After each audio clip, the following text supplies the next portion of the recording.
Welcome to SarderTV. I'm Vaishali Jain. We're happy to have Annie Mckee join us today. Annie is an author, an advisor to Fortune 500 companies, a senior fellow at the University of Pennsylvania's Graduate School of Education, and she's here to tell us about her book, How to Be Happy at Work. Annie, thank you so much for joining us today. It's great to have you. Thank you, I'm delighted. So start off by telling us a little bit about yourself and your background and your professional journey. Thank you so much. I'm at the University of Pennsylvania where I lead the PennCLO Executive Doctoral program. So being here with SarderTV is really exciting because we share a lot of interests. I've done a lot of things in my life, but I'm really happy where I am right now. Tell us a little bit about that, some of the things that you have done. Yeah, I didn't take a natural or normal path and not a typical path. I didn't go to college right out of high school. I waited a few years and had kids and did really interesting work for a while in Hawaii, of all places. Then I went to school, then I went to graduate school and spent many years teaching, consulting, coaching, working with leaders around the world. So now getting into your book, tell us about some of the discoveries that you made about happiness at work. You know, it's really interesting. I didn't set out to study happiness. I'd been working all over the world helping leaders and organizations to be more effective, looking at leadership practices, culture, that sort of thing. And we interviewed thousands of people. And after a while, I started to feel that we were missing something. So I went back and I read all these interviews and I talked to more people. And I found that people were literally crying out for happiness. They wanted to be happy. They wanted to be committed at work. And they were very clear about what they needed. They need to feel a sense of purpose. They need to feel hopeful. And they need friends. And I should say we need purpose, hope, and friendship. Not just these people, anonymous people around the world. We all need those things. Tell us what you've learned about business and different businesses and different cultures around the world and how those two tie together. It doesn't seem to matter whether we're in North America, Europe, Asia, Africa. There are some things that we all share. One of them is that emotional intelligence really is the differentiator between great leadership and poor leadership, and between people who succeed at work and people who have a really tough time. So that's number one. Number two, it doesn't matter where you are. We all want to feel committed and excited about our work, whether we're in rural South Africa or New York City. Tell us how you define engagement. Engagement's a funny concept. Gallup's been measuring it now for years, coming up with the same dismal statistics that 2/3 of us or more are either actively disengaged or neutral about our work. And what's unfortunate about that is that neutral means we don't care, and disengagement means we're actively sabotaging ourselves and our work. The way they look at it, the engagement is a combination of commitment, excitement, desire to stay in the job, commitment to the people, the goals of the organization, and that sort of thing. Engagement and happiness are not exactly the same. I think happiness is a component of engagement, and I don't think we can be engaged unless we're happy in our workplaces. Organizations are doing so much to try and engage their employees, and they've been doing it for many years now. There's a much bigger awareness about it. Where are they still failing? I think we know they're failing because the 2/3 disengagement or neutral statistics has held steady for years. So despite the fact that well-intended individuals are putting a lot of effort and a lot of money into this thing called engagement, it's not working. I think where we're falling down is that we're looking at this in a very task-oriented manner. Make the jobs a little bit more interesting, make sure people have some variety, that sort of thing. And those are important, but what we're not doing is paying enough attention to people's feelings. Feelings matter in the workplace just as they do in life. Tell us about some of the benefits an organization would have with a more engaged workforce. Well, happiness comes before success. There's a wonderful scholar, his name's Sean Aker. He's done a lot of studies on happiness and success, and it's very clear from his research and others that we shouldn't wait to be happy as a result of becoming successful. We need to focus on happiness so we will become successful. That's on an individual level, but if you take it to the organizational level, our businesses are not going to be successful unless we engage people, unless we ensure that their emotional reality, the climate of the organization allows people to seek purpose, to feel hopeful, and to enjoy their relationships with people. What is it that you found are some of the biggest causes of disengagement and burnout, for example? Yeah, there are, I think, three major reasons that people are disengaged, unhappy, and burned out at work. Number one is this concept of overwork. Have you ever heard of that? It is just what it sounds like. We're working too much. So even if we love our jobs, after a while we simply burn up and we burn out. And you can't be happy when you're stressed to the max. It's not possible. You can fake it for a while, but you just can't be happy. So that's number one. Number two, management practices around the world are not what they should be. Too many people have bad bosses. And if you've got a bad boss, a toxic boss, it's frightening, it's scary, makes you mad, and you're not going to be engaged. You're going to be self-protective. And number three, our organizational cultures, often, especially in business, are oriented towards short-term gains, not long-term sustainability. And that means that people get squeezed. And we are resentful, we're upset, we know that we're being used at times. So those are the main reasons that I see for disengagement in the workplace. So then, how do you define happiness at work? You know, when you hear the word happiness, you might think, oh, it's just feeling good or pleasure. But that's hedonism, and it's not really what I'm talking about. Although feeling good and feeling a sense of pleasure is part of being happy at work. But what I'm talking about is a deep and abiding sense of fulfillment and joy that comes as a result of our work, that comes as a result of living our purpose, of having our own personal vision of the future be part of our workplace goals, and of having relationships that are meaningful. You talk about a little bit about positive emotions in the workplace as well. How do you harness those positive emotions in the workplace to create a more engaged workforce, to create a happier workforce? You know, there's this old myth that feelings don't matter at work and we should park them at the door of the office. First of all, we can't. We're human beings. We bring our emotions with us. And so number one, if we want to harness positive emotions, we've got to recognize that emotions exist at work. And we've got to differentiate between those emotions that drive people toward dissonance and emotions that drive people toward success. And in the latter category, there are things like excitement and enthusiasm and hope and optimism and a sense of we're in this together. Those are great emotions to foster in people. And guess what? Any manager can do this. You don't have to be specially trained. It's what we do with our families, right? It's what we do with our friends. We need to learn how to do it with the people who depend on us as well. Why aren't managers and bosses doing that more? Why is it that they're not trying to harness those positive emotions? Is it that they're scared of something, or they feel that the workplace should be something different when it comes to that type of feeling? I don't want to put all the blame for disengagement on managers. Some of it resides there for sure. I think, though, that managers are often so pressed from above that they let go of their number one responsibility, which is taking care of people and creating an environment where people can be effective and happy and engaged. That's their number one job. And yet oftentimes, because of flatter, leaner organizations, they're just trying to get their work done and they forget job one, which is taking care of people. Would you be able to provide us an example in some of the work that you've done of how an organization or a group might have done this in a way that actually harnessed these positive emotions and engagement? I'm thinking about a financial services company that we were working for. It's based in Europe. You won't mind if I don't name it, but it's based in Europe. It's a big, big company. And one of their leaders came to us, and first of all, he said, look, I think I've got a problem. This is him talking. And he said, I've been driving people too hard, and they're starting to burn out, and the results are starting to show that. And I thought it was so amazing that A, he had the insight to recognize that he had something to do with the problem, and B, he was willing to do something about it. It's really interesting.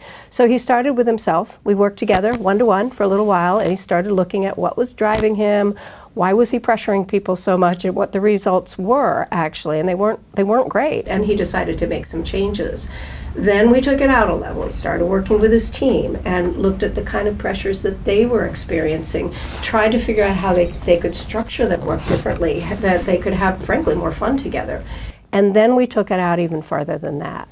And we worked with literally thousands of their managers to help them build their emotional intelligence, help them understand what job one is for a manager, which is to care for people and create an environment where people can be effective. And guess what? On all the measures that they were tracking, financial results, customer service, people surveys, everything went up. It was really, really exciting to see. Tell us about an exercise around defining happiness for ourselves. Finding happiness at work starts with self-awareness. This means that we've got to commit to reflecting on what's important to us.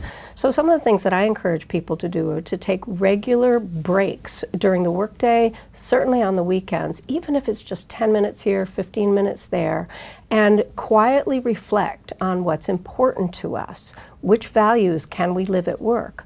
Where are we having trouble with people? What do we have to do with that problem? And what can we do to make it better? So reflective exercises, they can be really simple, but we've got to do them regularly in order to get better. You also have a chapter on happiness traps and myths. So can you tell us about some of the myths that hold us back from being fully engaged at work? Yeah, there are myths that we need to let go of that keep us from happiness in the workplace. The first one is this notion that work should be grueling, that it's not meant to be fun, that it's just a job, and we should be happy that we've got one and take our paycheck and run. That is not satisfying. Now, there's nothing wrong with money. We need money, of course. That's one of the reasons we work. But work does not have to be grueling. It should be a source of joy, especially now when we work so much. Which leads me to one of the happiness traps, and that is overwork. Working too much for too long, even when we're doing things that we love, is going to burn us out.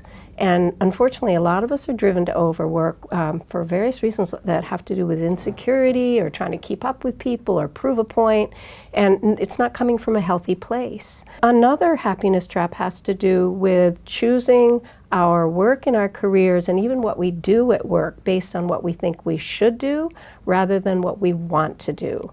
It does not lead to happiness when we're just doing what other people expect us to do.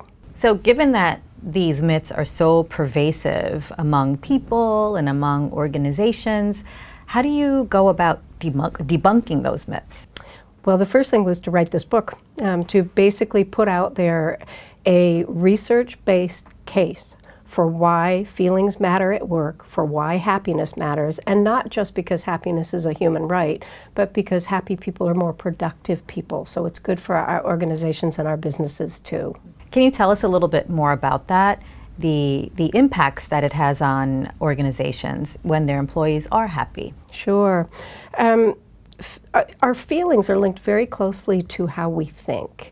When we're feeling relatively good most of the time, excited, enthusiastic, optimistic, those sorts of things, our brains literally work better. We are able to take in more information, we're more creative, we're more innovative, we make better decisions. That's the kind of person we want in our organizations right now. So if our feelings impact our thinking and our thinking impacts our behavior, we've got to pay attention to all of the above, not just what people are doing, but what comes before those actions. Now, I mentioned that you spoke about happiness traps as well, and you lay out several of those in your book. Can you take us through those? Yeah, there are several happiness traps, and these are things that we do to ourselves. Number one, overwork, working too much for the wrong reasons. Number two, the should trap, doing things because we think we should, even choosing careers because we think we should, rather than really looking deep and making choices based on what's important to us. And then there's the money trap. I mean, this sounds funny, but I have sat with executives who have literally millions in the bank, and even though they've done all they can in the job that they're in right now, they won't leave because they just need a little bit more. And take it down to normal people. Who hasn't stayed in a job a little too long for the money? And it doesn't help us. Another trap that I think a lot of people get caught in after being stuck for a really long time is feeling helpless and feeling stuck, like they cannot get out no matter what they do. The world starts to look like a dangerous place, and risk-taking is gone, a sense of adventure is gone, and that may be the worst trap of all. So you also lay out some competencies, 4 competencies that serve as antidotes to these happiness traps to help us perhaps get out of them. Can you talk a little bit more about those?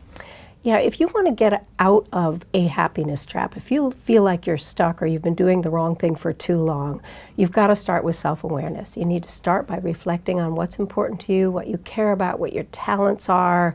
Do a self-study, ask people, get some feedback, get some opinions from people who care about you and whom you trust to find out a little bit more about what they see in you. So that's number one, self-awareness. A second competency to focus on is self-management. It takes courage to get out of a bad job or to reframe how we're facing our work, how we're approaching our work. It takes courage, it takes bravery, and that takes emotional self-management.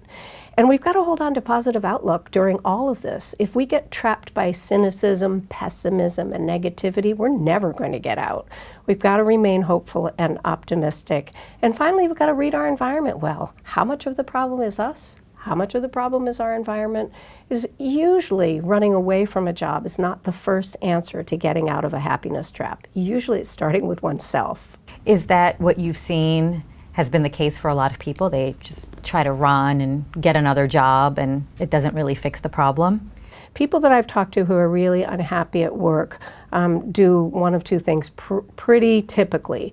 They blame others, specifically their boss.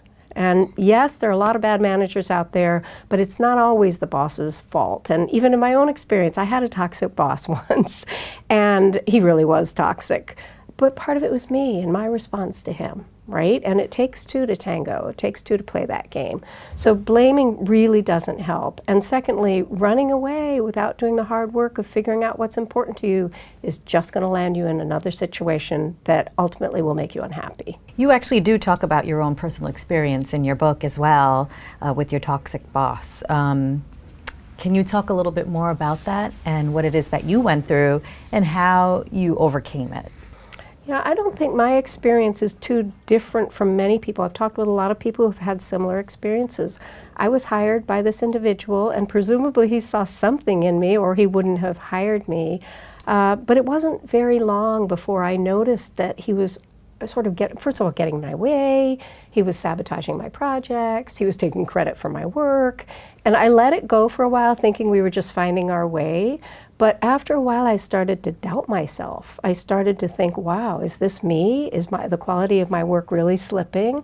And I started to feel a little bit insecure, which frankly was problem number one, because as I started to feel insecure, I started to become self-protective. And he got even angrier. And I demonized him, right? I really did blame him for what was going on. And guess what? He was really toxic. He was really toxic, but I had something to do with it too. It wasn't until I realized that my health was actually getting affected by this situation that I opened my eyes and said, this is no longer okay. And I tried to work things out with him all along. I tried again, it didn't work. And I actually went above him. I was scared. I thought I'd lose my job. Well, I didn't lose my job. In fact, things got better. So is that a recommendation that you have to people? If you've got a toxic boss and you're thinking about going around that person, you've got to really read your environment carefully. In some organizations, that's tantamount to saying, I quit. It's so taboo. Now, if you can't do that, you're going to have to get really creative to figure out some other solutions. But the first order of the day is to read your environment to see whether it's safe to go beyond your boss. Most big organizations have HR departments that you can go to if you don't feel like you can go to your boss's boss. The one thing you don't want to do is gossip about the problem. That does not help. Expressing personal values in the workplace isn't always easy either. So what are your recommendations for going about doing this? Our values come with us to work. And there are social rules about which values we can be really open about and which values maybe we need to keep a little bit more in our private lives. The reality is, however, if we don't feel we can live at least some of our important values in the workplace, we will not feel fulfilled. In fact, we can feel as if we're playing a game or living a charade, and it's very disconcerting to live that way. One of the tips I often give people is to go to what we call universal values. All around the world, there are a few things that most people care about. Treating one another with respect, justice, fairness. those kind of things are usually acceptable to express in any country, anywhere. Can you give us an example of what you mean by that? Well, one of the universal values that comes up in the research is compassion, caring for each other. Now, how do we do that in the workplace? That depends on the culture we're living in, the country we're in, the region of the country we're in, and we need to be able to read that accurately. But showing that we care for people and being open enough to let people care for us, that's a value most of us can agree on. Now, when we talk about engagement and feeling connected to the people that we're working with and to the organization, you bring up mission and being able to use the mission of an organization to help us feel that connectedness. Can you tell us more about that? Yeah, we don't have to live or work in a mission-driven organization to feel part of an organization's mission. Most institutions, most businesses are providing goods or services that help people, that people want, like, and want. That feels pretty good if you feel like you're part of something that is contributing to society and contributing to the greater good. If we can tap into what it is about an organization's mission that is inspiring to people and then convey it in a way that people can actually hear it, and by the way, that's not those little cards you put in your pocket, and it's not the big plaque in the lobby either. It's really connecting people with the mission. Then we can build relationships around what's important to all of us.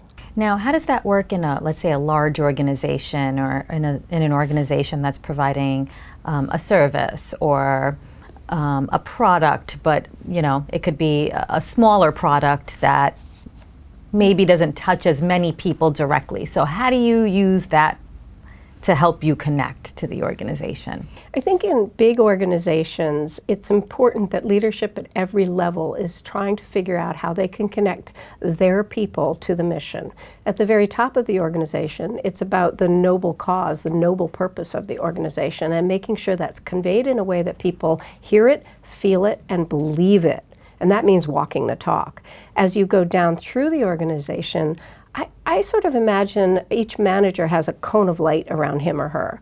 If we can shine that light bright and big and make sure that the mission is in that cone of light and people can see it, feel it, and touch it, then we're improving people's ability to connect with it on a day-to-day basis, not just, in a long-term, hey, this is what we're trying to do as a company. Tell us about some of the exercises you recommend in your book to help us increase happiness by exploring our purpose. Such a good question. What can we tell people to do or suggest people do to build happiness through purpose? One of the things I often have people do is to take half an hour, 30 minutes, and do a few reflective exercises and writing exercises. Write down values that are important to you. Write down the names of people you admire and why you admire them. Write down 27 things you'd like to do before you die. Write down what your noble purpose is, you think, and then look at it all and ask yourself the question, what does all this information tell me about what's important to me? Then look at your job and see how you can do more of the things that make you feel that what you're doing is important to you. So what are some things that we should be thinking about to help us explore what our true calling is? Amy Wisniewski at Yale has done studies of people in all sorts of jobs, from managerial jobs to janitorial jobs, and looked at how people look at their work to determine whether we experience our work as just a job, as a career, or as a calling. And what she's found, and this is borne out in my own experience, is that it doesn't matter what kind of job you have. You can experience your work as a calling if you identify what aspects of your work tie in with your values. I've had my own experience of this when way back in my early adulthood I was doing jobs that many people would say were not very noble. And yet I found a way to understand what I was doing through the lens of my values. And I've seen people do this in janitorial work, in rural South Africa, in inner city New York City too. So in your work with people, what have you seen are some of the values that people talk about when they're engaging in these types of exercises? It's amazing how similar the values are. They are The top 3 or 4 that I can think of are caring and compassion. People want to be cared about in the workplace. They want to know that their manager cares about them, that their team cares about them. And secondly, they want to be able to care about people in return. People want to be respected. Respect is a value that comes out everywhere. And I think feeling disrespected is a real source of unhappiness in many organizations.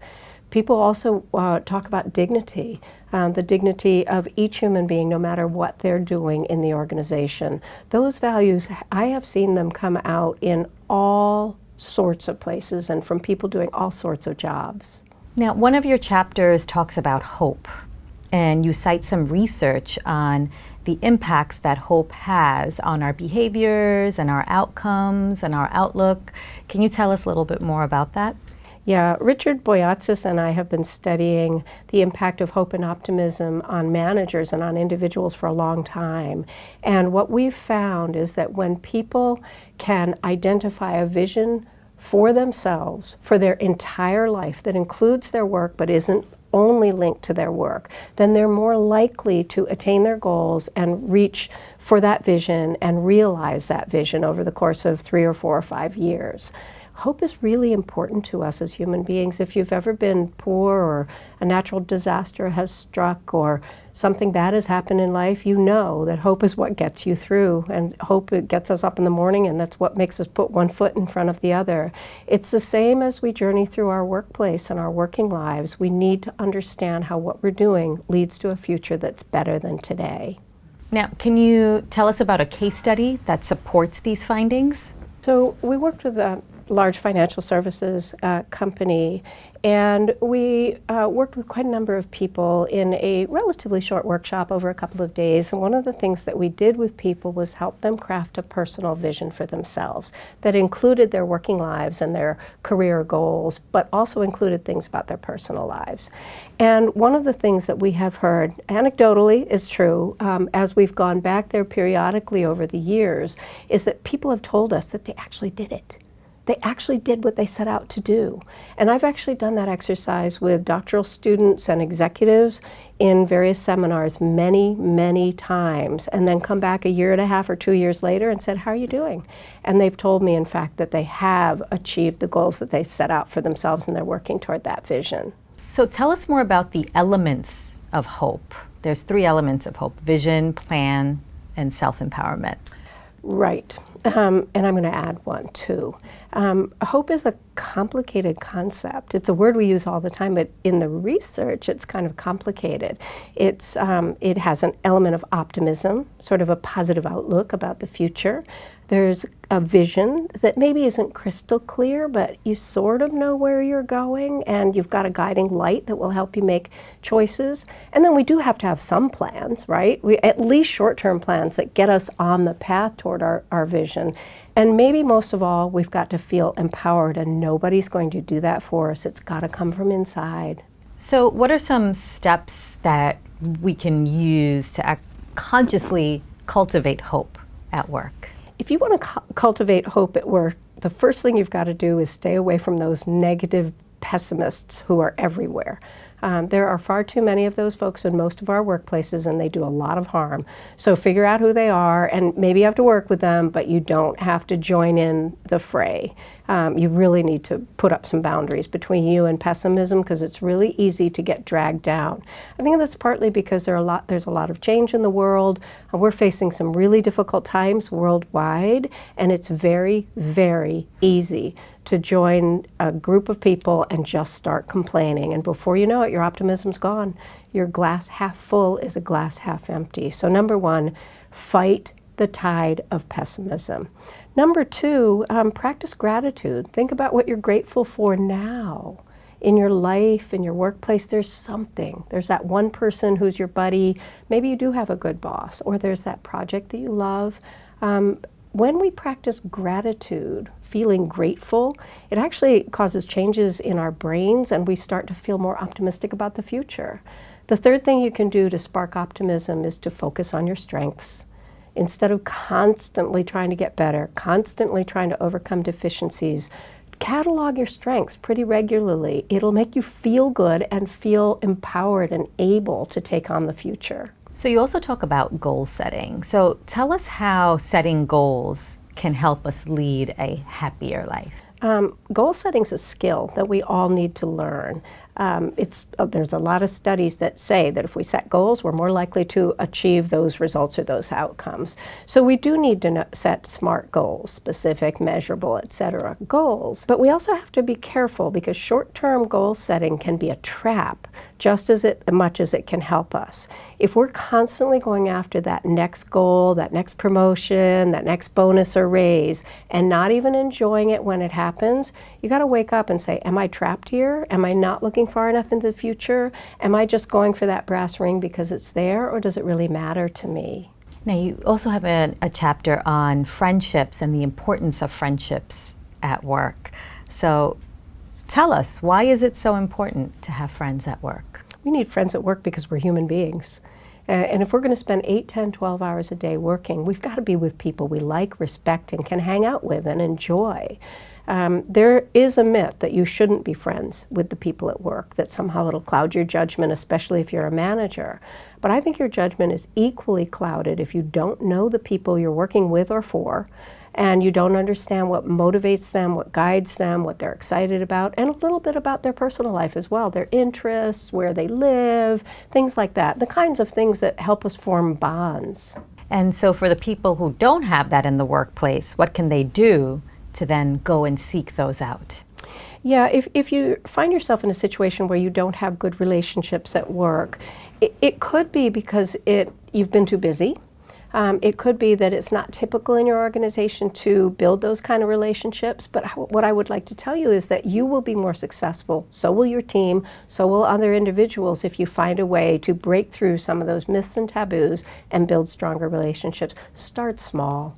Don't figure you're going to have a great big best friend by the end of the week. Go have lunch with somebody, have a coffee, do something nice for somebody, finish a project, praise somebody, say thank you. Those small steps can lead to friendships in the workplace. Tell us a little bit more about the link between friendship and success. Work is complicated these days. Very few people work alone. We need one another to get our jobs done, and they need us. And what we've found in our work is that when we care about the people we are working with, when we feel a sense of belonging, when we feel that esprit de corps, we're all in this together, we give more of ourselves, we're more generous, we have more fun, and we're more willing to really put it all out there to get the job done. So there's a direct link between the kind of relationships we have and our individual success, but also our collective success. Now, you give the example of Sunglass Hut and how they were so successful even during the financial crisis. Tell us more about that. Yeah, Janet Duliga was the SVP of HR at Sunglass Hut just after the recession, when a lot of businesses were just coming out in sort of the 2010, 11, 12, 13 period of time. It was a long recession. And Janet and some of the leadership came to me and said, look, we can't quite figure out why we're doing so well. They had some troubles too. Everybody did for a couple of years there. But all of a sudden their results were soaring, and they wanted to understand what it was that was helping them to be so successful. So we did a study. We did a lot of interviews together. We talked to people all up and down the organization, and we asked them, what aspects of leadership and the culture are helping you? What's getting in your way? And we were able to identify aspects of the culture of Sunglass Hut that helped people foster great relationships, that allowed people to have fun, that encouraged people to have fun, that tied people to the mission of the organization. They weren't just doing a job. They were working to help their customers have better eyesight and look good and feel good, which was exciting to people. So what are some of the elements that leaders and leadership out there can foster to help create a culture that creates such friendships and that leads to success like this? Yeah, leaders who want to create an environment where people can be friends at work, where they can foster great relationships and get great results, need to start with how they behave. You've got to walk the talk. And what that means when it comes to friendships at work is that you've got to demonstrate care for the people who work for you. You have to show them that you understand their values, that you respect them, that dignity is important, and that you will do everything you can to try to make their working lives better. Starting with yourself is really important when it comes to creating a culture. And it's true, it's really hard to change the entire culture of an organization, but we can all create a resonant microculture in our teams and with the people we touch every day. So many people end up getting stuck in a rut. They're unhappy at work, they're disengaged. Can you tell us about some of the wake-up calls that we should be aware of when it comes to being stuck in this type of rut? One of the things that I've noticed is that one of the reasons that people get stuck at work and feel disengaged and unhappy has to do with the level of stress they're experiencing and maybe have been experiencing for a long time.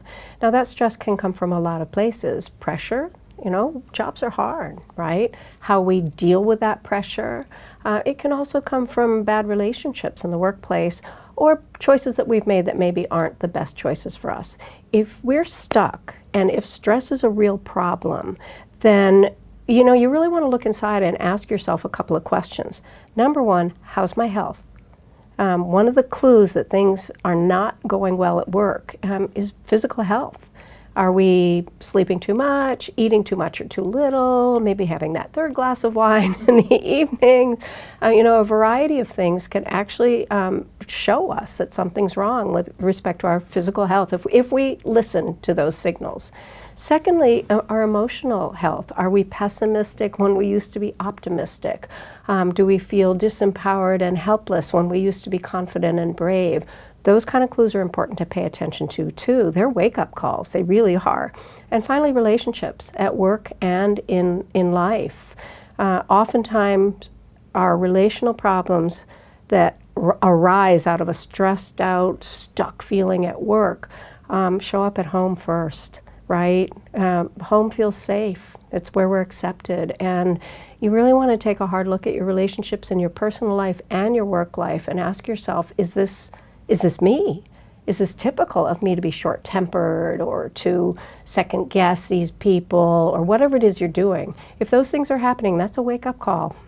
So can you tell us about an exercise we can go through to help us through some of this intentional change? Right. If you're feeling stuck, first of all, really look and try to understand where it's coming from. Is it coming from choices you've made or a couple of years of too much stress? Where is it coming from? And what you want to do is really take the time to take stock of your physical health, your emotional health, and your relational health. And this takes courage because sometimes you're going to find things that you maybe don't want to see. If you've got a good friend that you can talk through some of these things with, it really helps. If you're lucky enough to work with a coach, do that. Take that time, take that gift, and tell your coach, I want to work on some bigger picture things, not just getting better at this task or this aspect of my management job. So I think it's important to take stock and find out where the problems are coming from. We also need to understand what's important to us, which means reflecting on our values, reflecting on the kind of impact that we want to have in the world through our work. And that, again, takes self-awareness and reflection. It helps to have a trusted friend, maybe a loved one, sometimes somebody at work if you really do trust them, but maybe somebody outside of work to talk through as well. Tell us about Roberto Pucci, the EVP of Sanofi, who you lay out in your book, who created this culture that fosters positive outcomes and creativity and fun. Yeah, I wrote a story about Roberto Pucci in How to Be Happy at Work, and Roberto is a leader I really, truly admire. This man walks the talk. Every interaction to him is an important opportunity to make somebody feel good about themselves. He does it with his team, he does it with larger groups of people, and he influences above him as well to really help senior leadership take a look at the organizational culture and drive it toward positivity and away from negativity. He's very practical, and he's done it. It's really quite amazing. Tell us a little bit about toxic cultures and what those look like and what their ramifications are. Yeah, toxic cultures can literally kill us. And they certainly kill our productivity. They kill our ability to be effective. They make us want to be self-protective, to give less of ourselves as opposed to more. And they're very common. So what does a toxic culture look like? Generally speaking, it's lacking in respect. It's lacking in caring. People do not feel that their dignity is taken into consideration. People do not feel that they can be themselves, that they have to hide who they are. And that comes through management practices and sometimes even policies. So toxic cultures show up in culture, policy, and management practices. Can you talk a little bit more about how they would look in terms of perhaps a policy or in management practices and what leaders should be aware of? If you've got policies that lead to toxicity, they're things like you're allowed 3 weeks of vacation every year, but when somebody takes it, they're looked down upon, right? So that's a combination of policy and practice. Now, you also talked a little bit about creating these microcultures within organizations to help foster engagement and success and friendships. Tell us more about how that can be done. Sometimes we throw up our hands when we look at an organizational culture and say, well, I can't change that, especially in big companies. It's even hard in small startups, but especially in big companies. What I've found is that we all have the power to create a resonant microculture around us. This has to do with how we treat people, with the values we bring to the workplace, with the kind of impact that we try to have on the people around us, and with celebrating our authentic differences as people and glorifying that. Annie, this was great. Thank you so much for joining us. Thank you. You're a great interviewer. And we'll see you next time on SarderTV.